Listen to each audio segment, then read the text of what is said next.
Um, and now I'd like to welcome you officially to our Conversations in Connection series. I am Sharon Reed. I'm the program's coordinator. And today we're pleased to bring you Exploring the Narrative in conversation with Jaune Quick-to-See Smith. And as of today, I wanted to share the exciting news that the Hood Museum of Art has reopened the doors to the public. So if you're in the area, you are now able to visit the museum, and we're thrilled.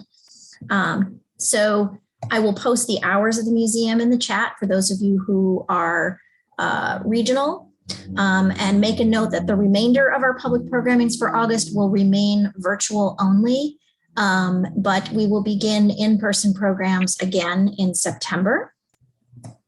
If you have questions throughout the program and don't want to forget them before the Q&A, please feel free to just enter them at any time into the Q&A box. We'll be monitoring that, and we will have time for questions near the end as time allows. We are recording today's sessions, and that will be available on our YouTube channel by the end of the week. And now I'd like to turn this over to my wonderful colleague, Jami Powell. Jami? Thank you so much, Sharon. My name is Jami Powell, and I am the Curator of Indigenous Art at the Hood Museum of Art. I'd like to begin with the acknowledgement that the Hood Museum of Art at Dartmouth occupies the lands and waters of the Abenaki peoples and was built without permissions from the Abenaki Nation. This institution has also benefited from the economies of slavery and the labors of African descended captives. This acknowledgement reminds us of the significance of place and the legacies of dispossession and enslavement that sustained and enriched New England.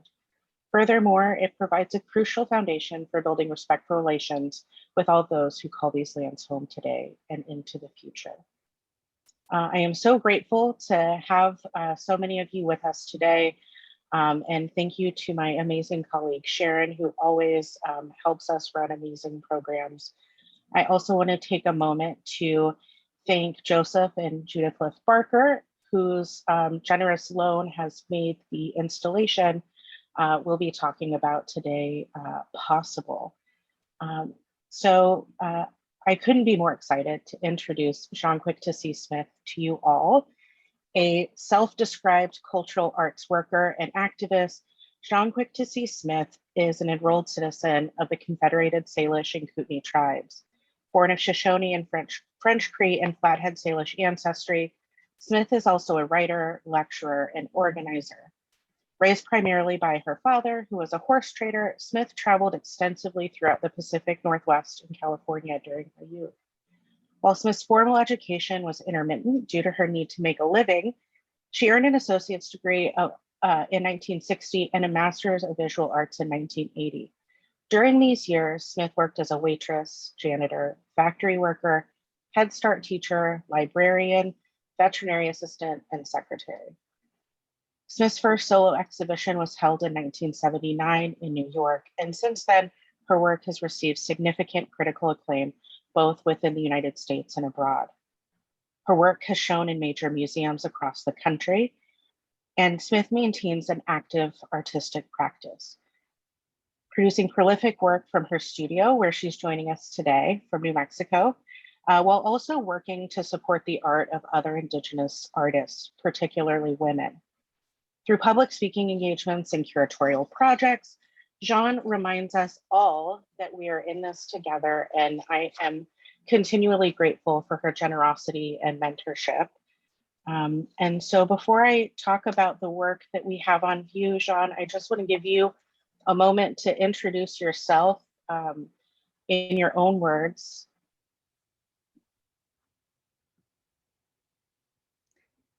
Thank you. Thank you, Sharon Reed. Thank you, Jami. I'm honored to be here, and I'm also honored to be here and am thankful on Pueblo, Navajo, and Apache land here in New Mexico.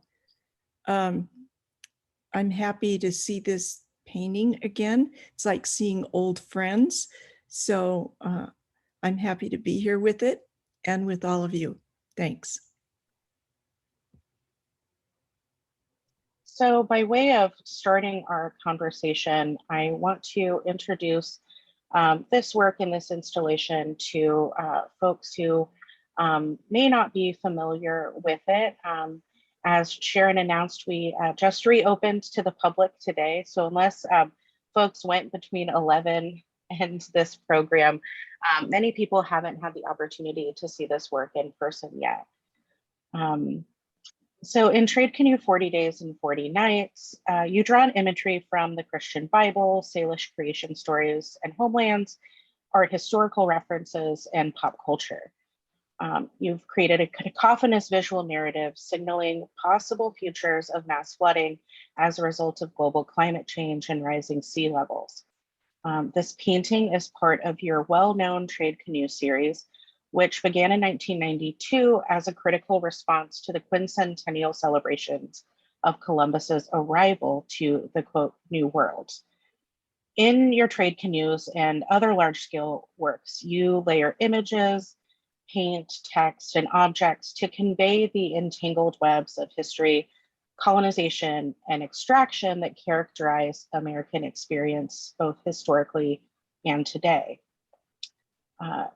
You are known for addressing issues of social justice within your work, and you're particularly concerned with issues impacting Indigenous peoples of North America. You've utilized humor as a tool for confronting painful subjects, as in The Rancher, which is also on view in this installation, and a work that is in the Hood Museum's collection. And you invite us into difficult conversations and provoke reconsiderations of the visual landscapes that shape our understandings of Native Americans.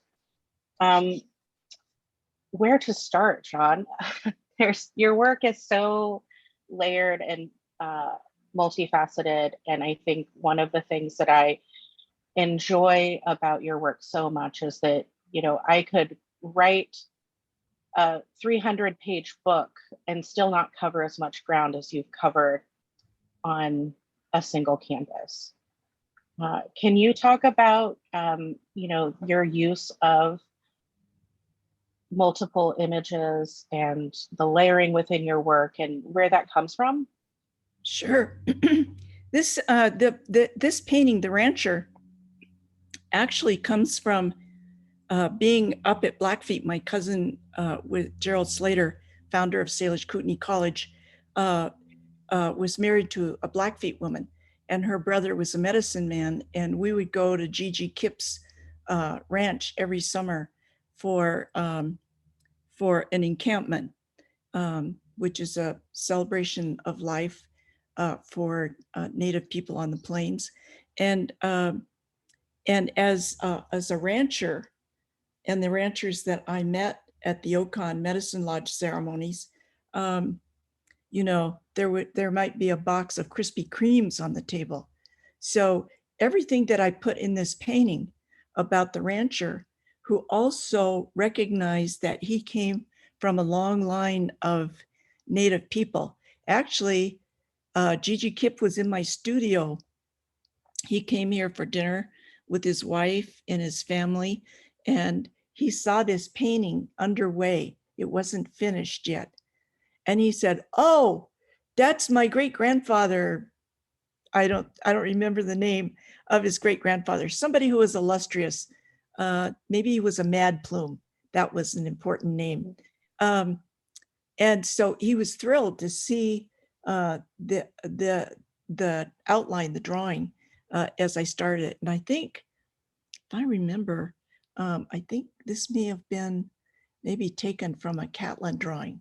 A lot of times I do that. I go to art history and put it together with, you know, with what's going on today. And also HON USA is Spanglish here. So the mixture of English and Spanish is such a common thing here on billboards and, you know, signage and in language, in daily language here, in slang. So sometimes I put that together because Spanish is not only spoken around here, but also up there. And of course, an Andy Warhol sign up here that describes how much this costs. I always use something silly like 1999 or something that you would see on TV in an ad. Everything is always $19.99. And of course, French Sign Language for French fries at the top up there, because there are a lot of French married into our tribes. So, and of course, he went to the feed store to get Purina because he's got cattle and other livestock. So this is actually a modern day story. At the same time, it's also talking about Gigi Kip's heritage. And then at the same time, when we were there in the encampment, we had people like George and Molly, Kicking Woman, very important elders who were there and mentors to everybody who was there. And Mike Swimsunder, who gave my son his name. Well, actually, Molly and George did as well. Because that year there was a buffalo that had gone stray off of a white man's ranch, and he wasn't around. And so they shot it, dressed it out, got it in the pickup. And we had that through the encampment. That was what fed us. And so actually in the Sun Lodge, they wanted to pin the buffalo tail up there, and they hoisted Neil up on their shoulders to the top of the Sun Lodge. And then later, George and Molly Kicking Woman and Mike Swimsunder gave Neil that name, which is not, which he doesn't advertise or talk about very much, but it was an important moment in such a great honor in our family. And so that we used to do every summer. So that painting has personal meaning for me. It's a personal story.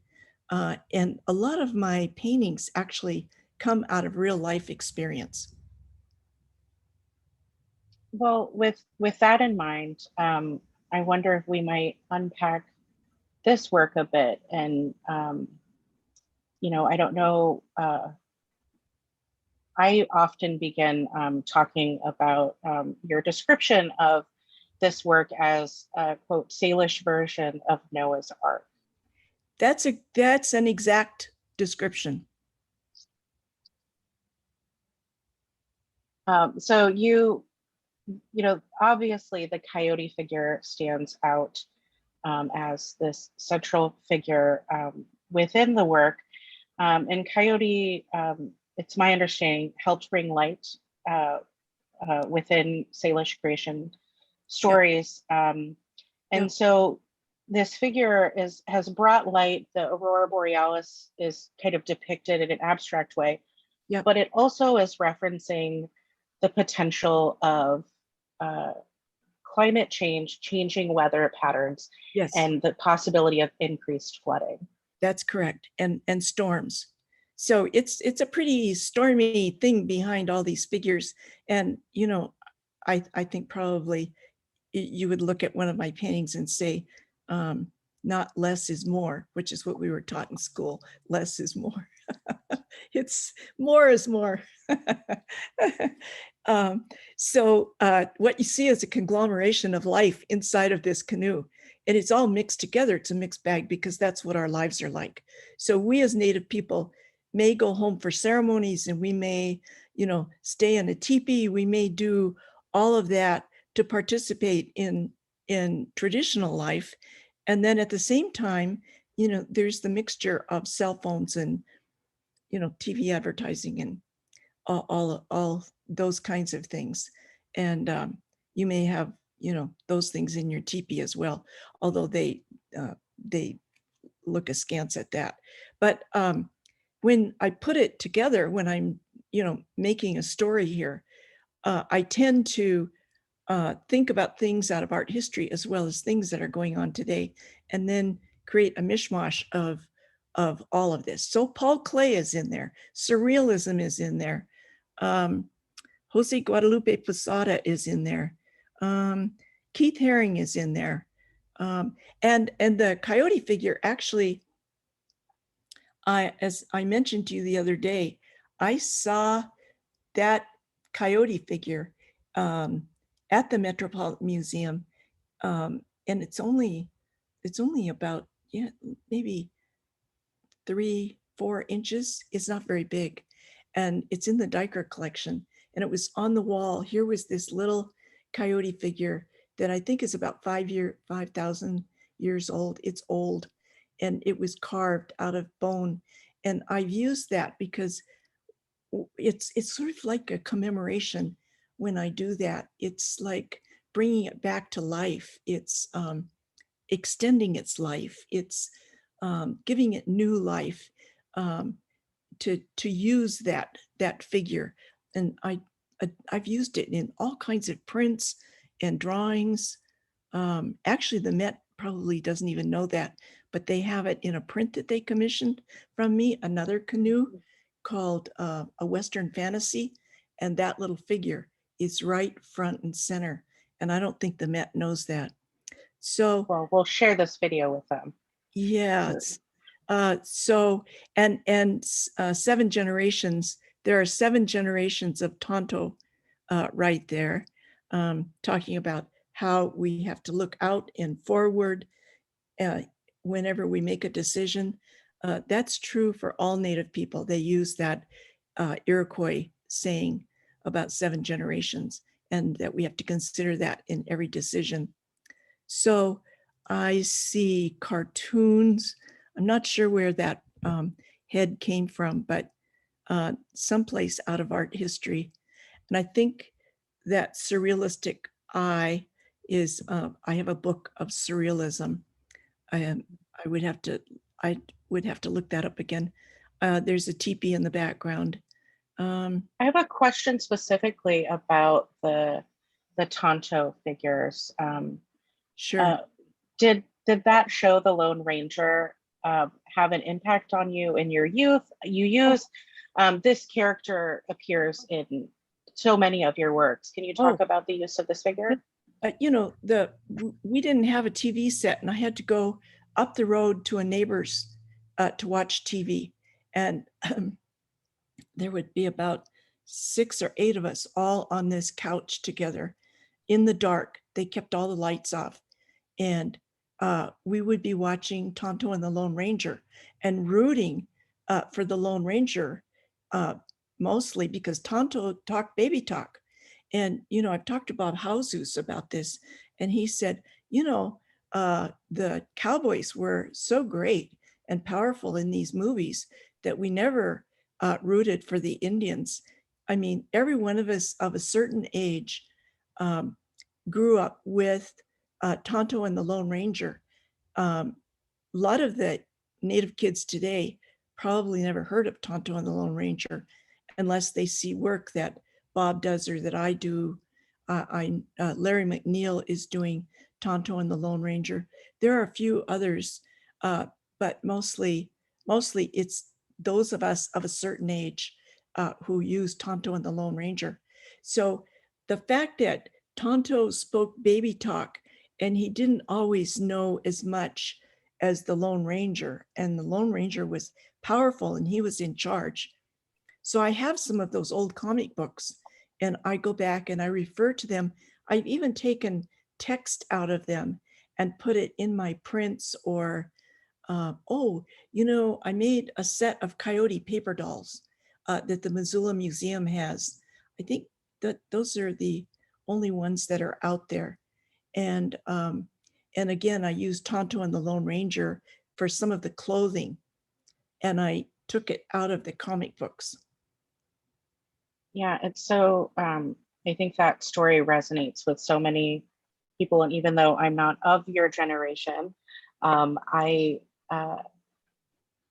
have experiences of that. And even, you know, trying to understand as I was growing up why my Osage grandfather would watch Westerns and cheer for John Wayne and Clint Eastwood, and not being able to kind of grapple with that complexity until I became an adult and understood the really complicated and entangled ways that settler colonialism has had an impact on our communities, and has really, those misrepresentations have really had a damaging impact on the way that our communities see ourselves. And so the work that that you and other artists are doing is so important,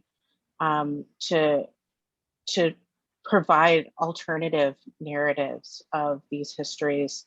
And it's just wonderful now that your work is, being recognized. It has been for a really long time, but I know you've recently been acquired by the National Gallery of Art. The first acquisition they've made of a painting by a Native American artist, which kind of floored me. That, we're still having moments where we're experiencing firsts like that. And as wonderful as it is, it's also kind of difficult. Well, this, this came like a flash, I have to say. Having lived through this, almost the whole span of contemporary Native art, and I use, the end of Dorothy Dunn and the beginning of IAIA, kind of as a benchmark. There were other things happening around that same time, but if you go from there to where we are today, all those years, all of those of us who stayed the course and continued in this work, like doing community work as well as real true activism, as I say, in the trenches, as well as making our art. And though there are not thousands of us, there were hundreds of us doing this. And so lately I've been doing interviews with Mario Martinez and Neil Ambrose Smith on video, using Zoom at IIA, and interviewing these elder artists who are not written about, nobody talks about them, nobody knows about their work. And so Juanita Espinosa and, Ken Banks and Larry McNeil, you could take every single one of them, Peter Jemison, George Longfish, every single one had a role to play in contemporary Native art and to tell this story. This story isn't told yet. So I'm anxious to do that.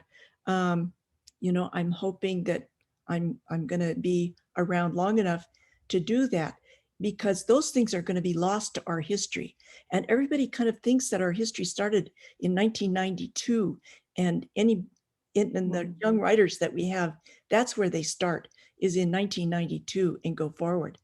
But oh my goodness, the stuff that happened, like in the early 1970s with Lloyd Oxendine in New York, and that article in Art in America, we were, those of us, Linda Loma Haftawa, Karita Coffey, Kevin Red Star, and, Earl Biss, and Fritz Scholder, Alan Hauser, Bob Hausus, we were, all of us, playing roles in, breaking barriers, breaking the buckskin ceiling. We were doing lithography, large sculpture, life-size sculpture, oil paint on canvas. And the Dorothy Dunn days, they were doing lap-size watercolors and gouache, on a tabletop. We were just breaking one barrier after the other. So, working in a foundry, doing performance art, we were doing all these things in the night, and it's not written about, in the 1970s. Okay, this trade canoe, we had a what do you call it, the eclipse. And when we had the eclipse, I was working on this painting, and I didn't have the eclipse. My intention was to show a mountain of bones, and then put Custer over here. And I use Custer and the Lone Ranger kind of sometimes interchangeably. And of course, I'm trying to flip the story of, Tonto, and making Tonto a hero. So, because I didn't grow up with that. So he is the hero in these pictures. He is in the light here. Custer is the dark side, the cartoon, The Dark Side, which is kind of a surreal cartoon. So I use that title, which I often do use movies or books or something. that's recognizable. So I had to use the eclipse, and I had to put, the moving eclipse, put Tonto in the light, put him in the dark, and then there's a pile of bones in the canoe. So, and you know what? These big heads, those are the Olmec heads from Mexico, which I haven't actually been able to go see yet, which I really do want to go. And Garth said he's going to take me, to Mexico. Anyway, I used those big heads, and which I, pick through art history, and always want to use as much native on this continent as I can. So that's why the big heads are there. But that's the eclipse, and that was real. That was, a real experience. I was working here, and then that happened, and it made that painting. Yeah, so I have these images. Actually, you mentioned Garth Greenan, your gallerist. I want to thank the gallery for providing images that we're now kind of scrolling through. I have them on a timer, which sometimes works well, other times does not. So you can tell me to go back or forward, or if there's a particular image you want to talk about. Okay. But I just wanted to share with our audience some other trade canoes. As you know, we're thinking about the one that's on view. This is part of a larger series. And you mentioned, the idea that Native art history doesn't begin in 1992. For folks who may not be familiar with this, what you're referencing, you're talking about this moment in art within museums where, in celebration of the 500th anniversary of Columbus's being lost and not knowing where he is going, and this, quote, discovery of the new world, a lot of Native artists took this as a moment to speak back. And so why canoes? Well, they were so important. Well, it was the means for us to travel, and because we were, because we were harvesting food seasonally and moved in a pattern across the plains. At the time we signed the Hellgate Treaty, we owned land in Canada, land in Idaho, land in Wyoming, as well as most of Montana. That was our territory. And and to move across that territory, we used dogs and travois and canoes. And sometimes we'd have to portage, but we used the rivers. So they were really, that was how we got around to harvest food. So then when white people came in the Great Invasion, that's my term, the Great Invasion, when they came, they began using our canoes, on the rivers. And so, of course, they were in the midst of genocide right from the very beginning to get rid of us and to take the land. So up the river, these canoes came to my reservation with smallpox blankets smeared with smallpox. And I've said that this could be the world's first biological warfare, germ warfare. And I've had some scholars, some white scholars actually, argue with me about that, but they haven't given me the information to change my mind. Anyway, those and whiskey laced with lead and moldy flour, wormy beef, all of these things were brought to us. So the trade canoes, so I've been using that in a way that I'm like giving things back, like a canoe filled with fry bread, for instance, because Stephen Deal made a chair out of fry bread and used to talk about how dangerous it was for our health. And of course, it's so tasty, but yeah, it is. And you know what? I hung a piece of fry bread up here in my studio, and it was there for 10 years, and it gets like leather, and no bugs would eat it and no flies would land on it. So I'm just like, Stephen Deal was right. I wish I could tell him that. Anyway, So yeah, that's why I use the trade canoes a lot, because I'm like doing this trading. You know, my whole tribe is a trading tribe. You know, my family used to run salt trains up into Canada. So that's why that I have family up in Canada that are Métis that, are connected to the tribe. But the thing is that my cousin used to say that if you shake any of our family trees, all of us on the High Line, that, a Métis or a Cree will fall out because all of us are intermarried. And of course, that's a political line, just like the one down here. These were all connected peoples, and these were all trade routes, the world's biggest trade routes here. And my tribe was part of that would go from St. Louis all the way up the coast of Alaska. All the Salish tribes we traded with. So we moved, great distances. The canoe was that important. Yeah, so I'm going to pardon my kind of going back to the canoes. I want to stick with the canoes for a moment and go back. Moving from the one that's on view 40 days and 40 nights into this ghost canoe. Can you talk about, how our relationships to land and non-human beings and your concerns over global climate change have started more and more to be the focus of a lot of your work? Yes. Yeah. Well, actually, it was in the 1980s when I did the Chief Seattle series. So my concern about the environment as a gardener here goes, way back. Very few people at that time were making artwork about it. People weren't talking about it. In fact, when I first started when I learned about xeric farming and I started looking for plants, there were indigenous plants here, but things like Russian sage, weren't here. I had to send for it in a mail order catalog. And now, of course, it's prevalent in every garden store.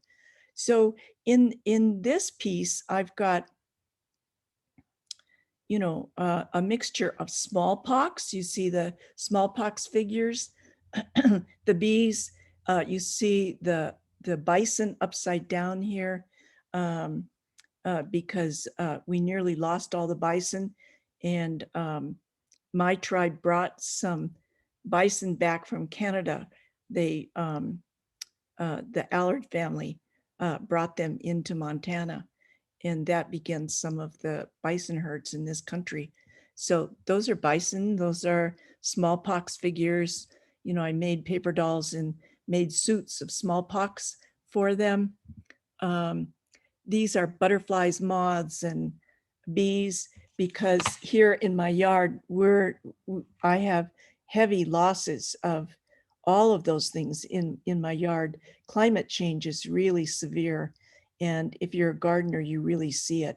So, so like the big bumblebees, I used to have a yard full. I had all kinds of butterflies here, and I no longer have them. So I made this canoe called a ghost canoe about that. And then in little tiny print, if you see, those are plants and animals on my reservation. And I've used that like a mantra. And so you can't see it from a distance, only when you get up close. And I've pasted them into the structure of the canoe here. And they're That's really, across. I just wanted to say, and this is where the conversations and connections, because I didn't notice that before, but I know you're good friends with Kay Walking Stick, and the painting of hers that we have in our collection is Remember the Bitter Roots. And so I just am now making that connection for myself. She visited up there. There was an artist co-op up in out of Jefferson City that I visited, and they wanted to bring some Native people in. So I recommended some names, and and they brought several Native people into for a residency. And that's when I think she learned about the Bitterroot Mountains, which was one of our traditional homelands. This is called The Surrounded. Darcy McNichol, who was a famous Métis writer who became a member of my tribe, and our library is named after him. And he has quite a few books that sometimes are used in Native history. So in the Surrounded, I have sort of, I've got Custer again, and then I have kind of a heap of detritus. So, it has Guernica, Picasso's Guernica there. Guernica shows up in a lot of my artwork. And of course, that hand with a cigar is, oh,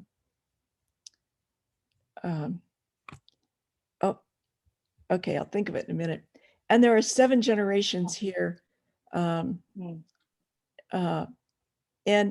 this is the mouse throwing the brick, the cartoon, Crazy Cat. Oh. See, throwing the brick at yeah, and he's saying something. I can't read what he's saying. It was something that was kind of funny. And there's another conversation going on over here. And Jose Guadalupe Posada is in here, and there's a maggot in here representing death. And of course, clear cutting, there's a stump up at the top because we have a lot of forestry on my reservation, and Weyerhaeuser has been trying to come in, and the tribe has kept Weyerhaeuser out. My tribe has been very frugal about what they do, and I'm really proud of that. Don Quixote was Bush when he was president, jousting at windmills, and of course, thousands of people died in that bogus war. So, this is, you see Don Quixote or Bush on a horse over here, like Jose Guadalupe Posada. You can see beetles in here, flesh-eating beetles. You see Christian crosses. Guernica again. It's a mixture of art history in this canoe, art history about war. So there are many images from, I have books on war and art. So you use art historical references, and I'm now going to transition away from my questions, because if we're being honest, I could go all day. But I want to transition to some of the questions we're getting in the Q&A. And you were just talking about and have talked a lot about the art historical references that you're making within your work, and some of these pop cultural references as well. Can you talk about your use of humor? This question is coming from my colleague, Neely, who is one of our educators. She has a different title than that. But it's been a long week, and it's only Wednesday. So apologies, Neely, for not listing your full title, but I know she has been teaching with us, she and her team, but I know is really looking forward to teaching with the canoe, and is interested to hear more about education or about humor in your work. Well, the old story about you catch more flies with honey than you do vinegar. And so a lot of times artists like myself who, feel like we have a mission or a calling to talk about, political ideas, like the environment or justice for animals, women's rights. I go everywhere, and I a lot of times in the 90s when I began cutting up newspapers, my tribal newspaper, especially the New York Times, had a lot of irony. And I was able, and this was done, let's see, 96. This was done at that time. And so like one of my favorite pieces I did was called War is Heck. And it's a big war horse. And I just thought that headline was like shocking. War is heck.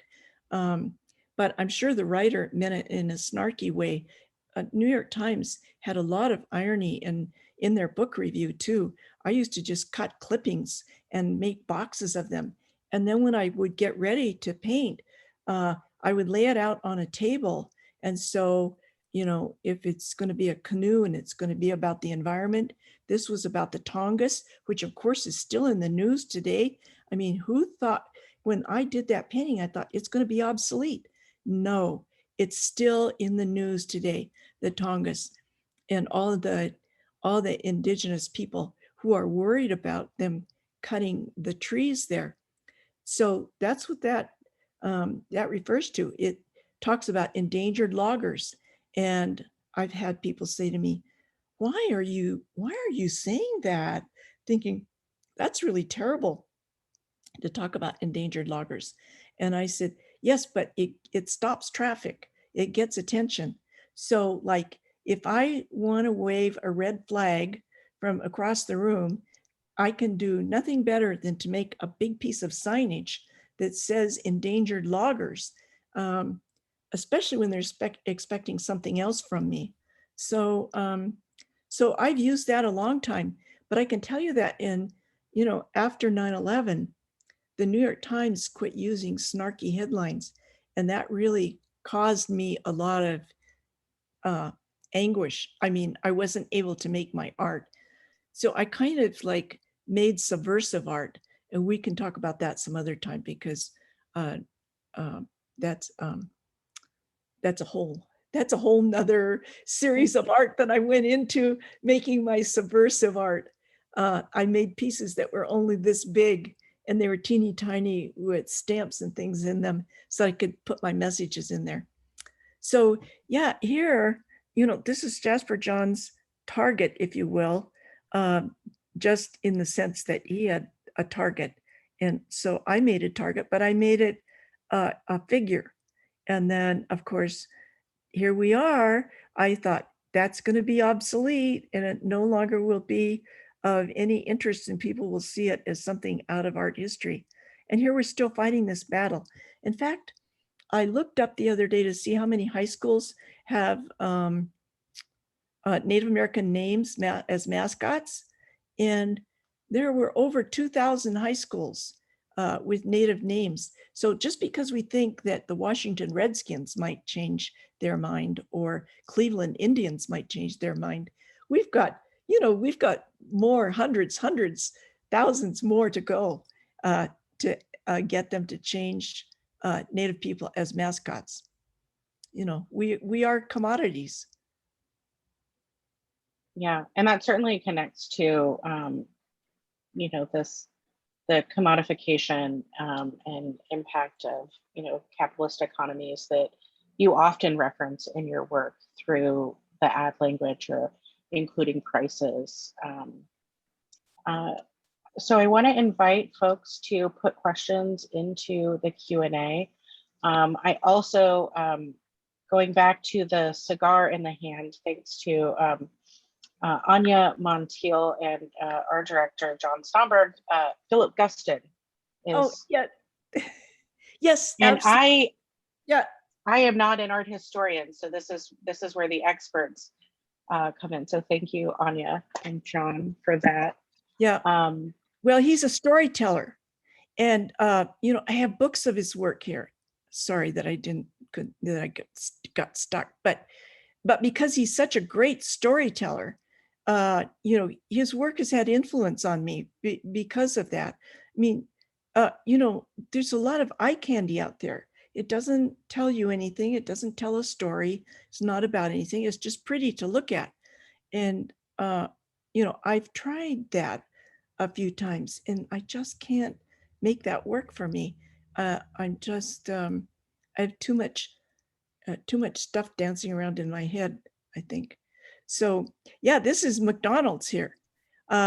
I took McDonald's 6 million now served, and I turned it into fry bread, 6 million now served, because of our, when they do the census, because they always undercount us, and because they always say there's 2.5 million.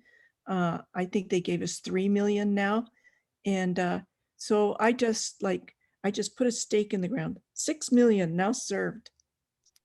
And of course, this is a story about killing the wolves. And of course, new governor in Montana, I just signed a petition again this morning about killing the wolves in Montana. They're just under such stress. I just see it as evilness. But it goes way back in history. So the story of Little Red Riding Hood is one that had great impact on seeing the wolves as evil. And of course, our dogs come from wolves. That's why I can't understand, but they're so important to the ecosystem. I mean, I could just write a page of reasons why they're important. So, okay. Yeah. Sorry, I will go back to this image now. So one of the questions that has come in from an anonymous attendee is what projects are you working on now and in the future?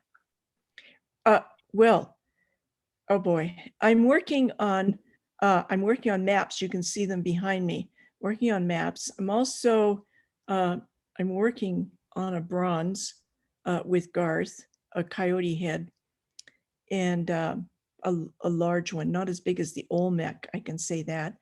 I've also been invited to participate in the Venice Biennale with Sabankar Banerjee here, the photographer, and I am making a codex book about the environment, about a personal one, my summer of COVID, I think I'm calling it.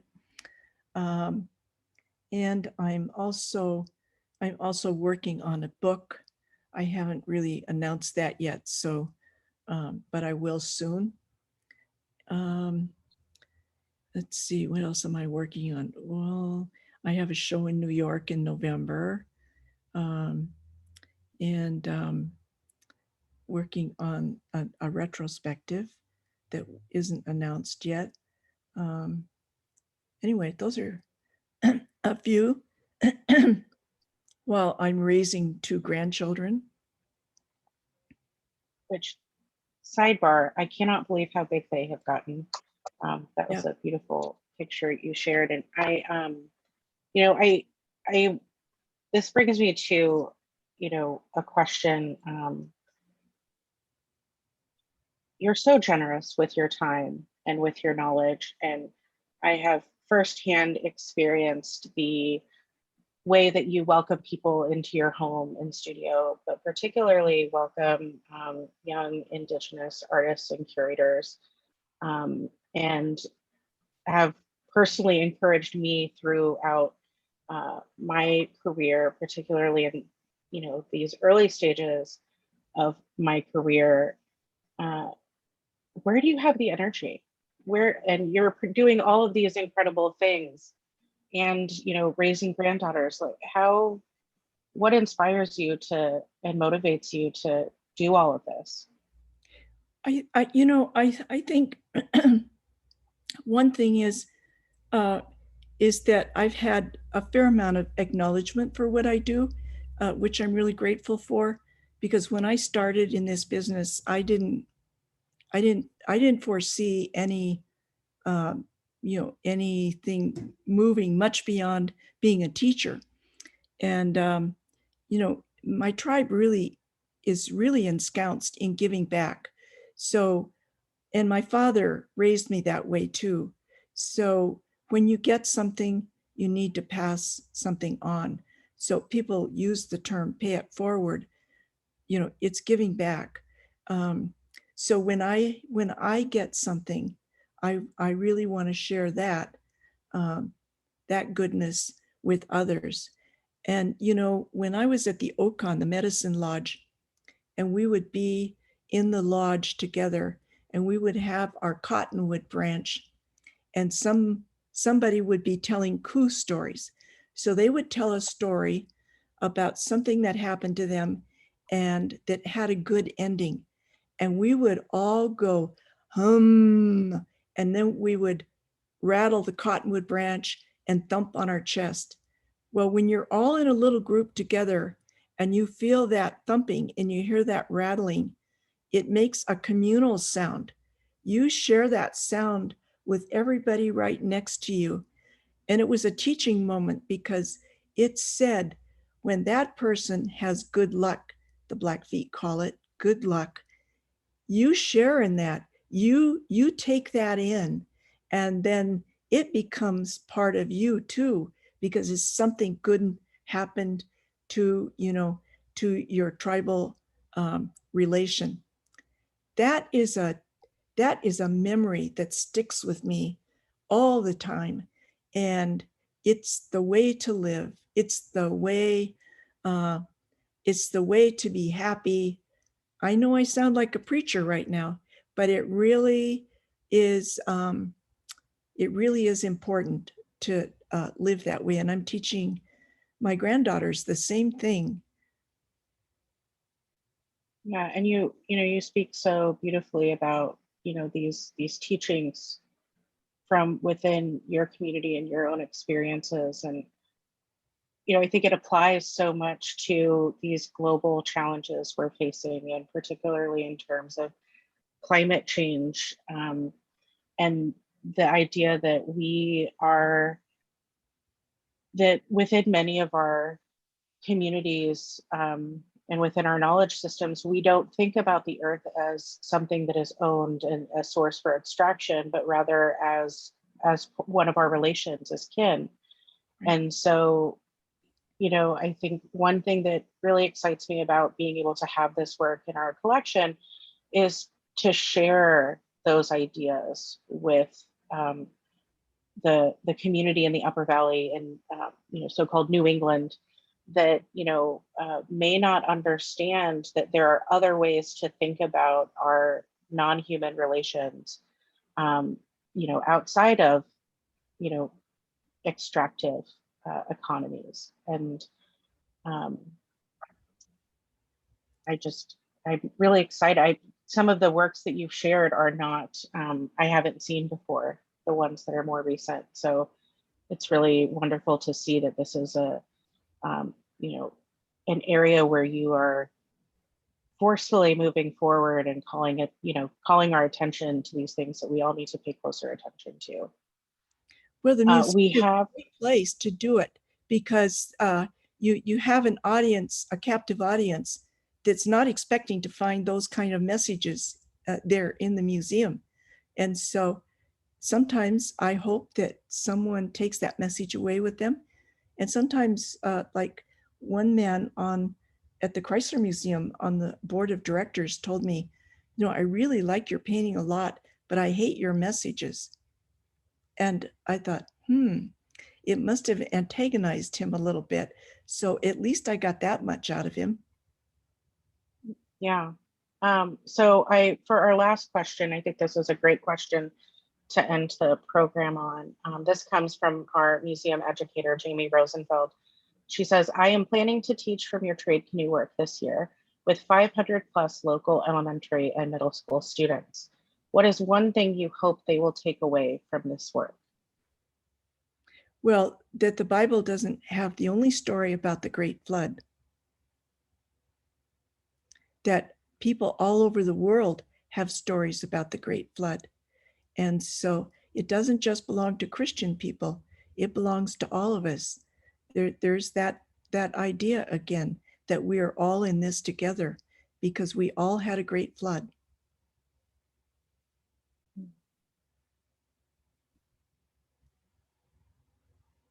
Well, with that, Sharon, I don't know if we want to invite you back on if you have more announcements, but Sean, I just want to thank you so much for your time and sharing your knowledge with us. I look forward to every time I see this work in the gallery, I see something new or something I didn't notice before. And so I'm sure for years to come, I will be sending you emails of like, what is this? I just now noticed this, this little treasure, kind of hidden in the background here. What's going on here? So, and just looking forward to all of your future projects. And thank you for taking the time to visit with our audience today. I am grateful to be here. Thank you so much. And thank you, Jami, for all the kind words and such a beautiful introduction. Thank you so much.